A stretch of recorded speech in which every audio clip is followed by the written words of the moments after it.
আবারও একটা anime event এপ্রিলের এই 20 তারিখে আরেকটা অ্যানিমে ইভেন্ট হয়েছিল যেখানে আমি গিয়েছিলাম অ্যান্ড লেটস সি অ্যানিমে ইভেন্টটা কিরকম ছিল। তো শুরুতে আমরা যাওয়ার পর দেখি যে টিকিট কাউন্টারের সামনে অনেক বড় একটা লাইন, আর তার উপর ছিল আবার অনেক বেশি গরম, এত বেশি গরম ছিল যেন মনে হচ্ছিল যে আমি একদম ডিম্পোস হয়ে যাব। আর যে লাইনটা তোমরা দেখছো এই লাইনটা ছিল যারা অনলাইনে টিকিট কেটেছে তাদের জন্য, তবে যারা অফলাইনে টিকিট কেটেছে তারা একটু আগে যেতে পেরেছে। অনলাইনের টিকিটের লাইনটা একটু বেশি বড়।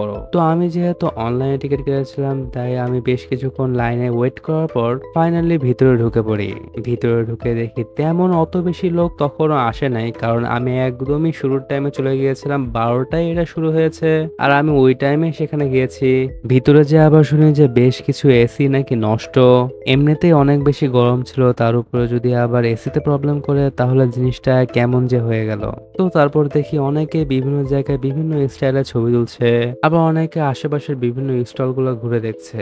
তো ভাবলাম আমিও কিছু স্টল গুলো ঘুরে দেখি কি কি প্রোডাক্ট বের হয়েছে, কারণ যখন অনেক বেশি লোক এসে পড়বে তখন শান্তি মতো এগুলো আর দেখা যাবে না। তো ফার্স্টে দেখতে পারলাম কিছু লোক ওয়ালে অ্যাটাক অন টাইটান একটা পোস্টার লাগাচ্ছে। বিভিন্ন স্টলে বিভিন্ন রকমের চাবির ring, poster, notebook, action figure সহ আরো অনেক কিছুই ছিল।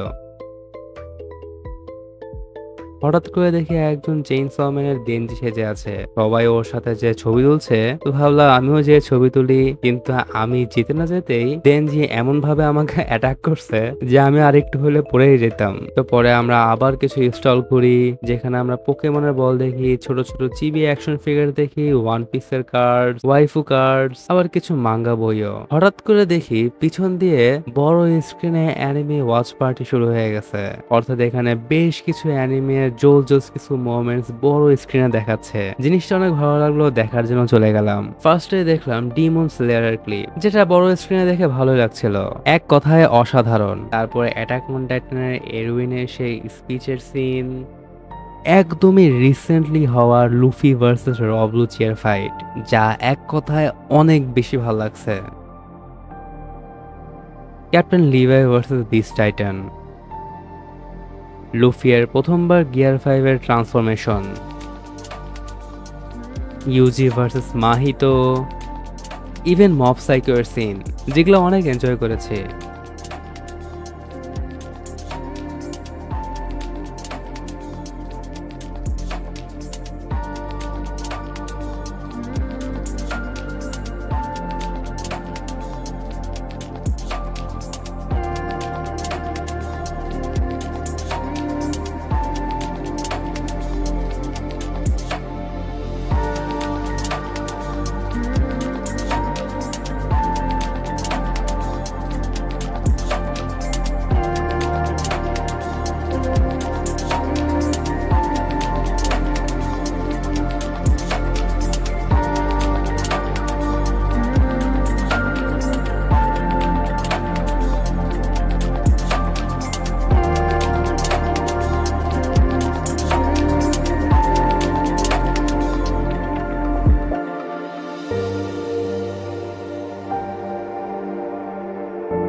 ওয়াচ পার্টি শেষ হওয়ার পর one of the funniest thing ছিল যে বুঙ্গো স্ট্রে ডগের ডাজাই আবার টোকিও গুলের কানে গিয়ে অ্যাটাক অন টাইটানের শিনজো সাসাগেও গানটা গাচ্ছে, মানে এক ধরনের ভাইব দিচ্ছে, মানে দাদাই আর কানে কি অ্যাটাক অন টাইটান ইউনিভার্সে চলে গেছে।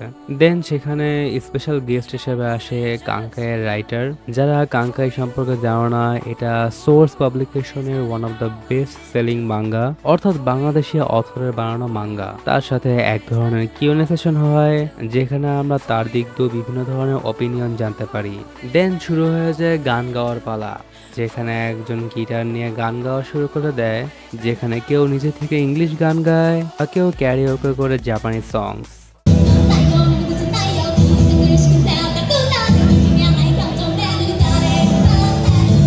ওই টাইমে যখন ওশিনোকের গান গাওয়া শুরু হয় তখন দেখা যায় সবাই গানের তালে রেলগাড়ি ঝমাঝম পা পিছলে আলুর দম হওয়া অবস্থা, সবাই একসাথে হয়ে সার্কেল হয়ে ঘুরতে থাকে।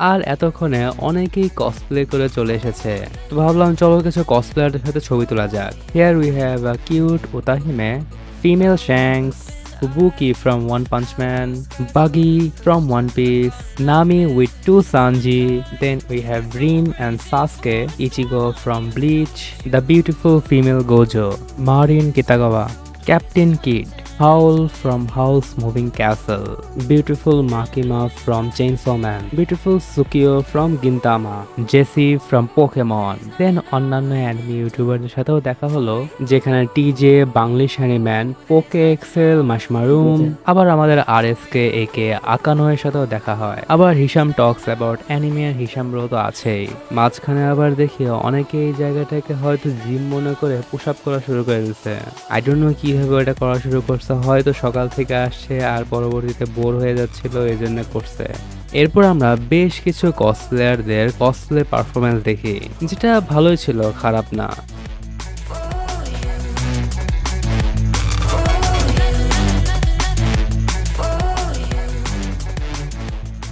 বাট এবারে কসপ্লে পারফরমেন্সে যে ফানিয়াল জিনিসটা লেগেছিল সেটা হলো ডিমন স্লেয়ারের একটা কসপ্লে গ্রুপ ছিল, যেখানে নেজুকো, তোমিওকা গিউ আর জেনেসু ছিল। জেনেসু সবার চাইতে বয়সে কিছুটা একটু ছোট ছিল, বাট যেভাবে এসে নেজুকোকে জড়া ধরছে আমি তো ভাবলাম যে আরে কি হইতেছে। পরে আবার দেখি নেজুকো জেনেসুকে ছাড়া দেয়, আর অন্যদিকে তোমিওকা গিউ নেজুকোকে কোলে উঠিয়ে দৌড় দেয়। জিনিসটা কিছুটা এখানে এন্টি আর্ট ফিল হইলো, যে তোমিওকা নেজুকোকে কোলে উঠায় দৌড় দিয়েছে।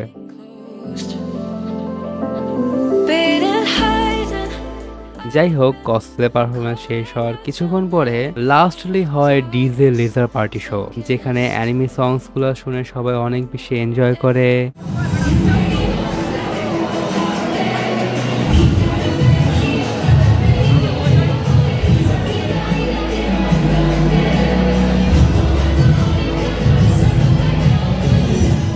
আর পুরো ইভেন্টটা এভাবে এনজয় করে। তো এই ছিল এবারে anime fest by AE Bangladesh for anime enthusiast. But তোমাদের মধ্যে যারা ইভেন্টে গিয়েছো তাদের কাছে এই ইভেন্টটা কিরকম লেগেছিল? ইভেন্টটা আমার জন্য one kind of mixed feeling ছিল। নর্মালি ইভেন্টটাতে যতটুকু এনজয় করেছি, বাট যদি এটা একটা রিভিউয়ের পার্সপেক্টিভ থেকে বলা হয় তাহলে এই ইভেন্টটা অনেকটা ডিসঅ্যাপয়েন্ট করেছে। কারণ একে তো অনেক বেশি গরম ছিল, ঠিক মতো এসি কাজ করছিল না, আবার ম্যানেজমেন্ট টিমও যে অনেক বেশি ভালো ছিল সেরকমটাও বলতে পারছি না। তোমরা অনেকে হিসাম টক্স অ্যাবাউট অ্যানিমে হিসামকে চিনো, যে ইভেন্টে আসার পর দেখে যে অন স্পট কোনো টিকিটই নাই। ওরা নাকি বলছে যে অনলাইনে টিকিট কাটতে, আর অনলাইনে যে দেখে যে অনলাইনে সব টিকিট শেষ, অর্থাৎ কোনো জায়গায় কোনো ধরনের রিমাইন্ডার নেই যে এই কয়টা টিকিট বাকি আছে বা ইভেন্টে এখন এই অবস্থা। আর ভিতরে হলটাও কিছুটা একটু অন্ধকার অন্ধকার টাইপের ছিল।